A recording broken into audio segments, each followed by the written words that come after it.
Trump ক্ষমতা পাওয়ার পর প্রথম কী চুক্তি করলো সেটাই দেখা যাক। বর্তমানে বিশ্বে তরলীকৃত প্রাকৃতিক গ্যাসের সবচেয়ে বড় সরবরাহকারী দেশ হচ্ছে যুক্তরাষ্ট্র। আর এই যুক্তরাষ্ট্রই বাংলাদেশকে গ্যাস সরবরাহ করবে।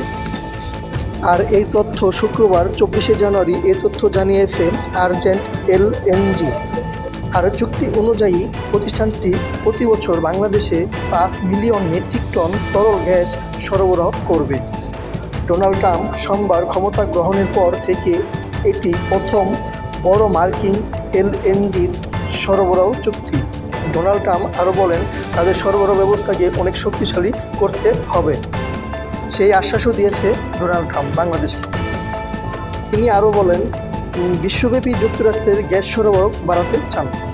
2028 সালের মধ্যে সরবরাহের পরিমাণ দ্বিগুণ করতে চায় সরকার।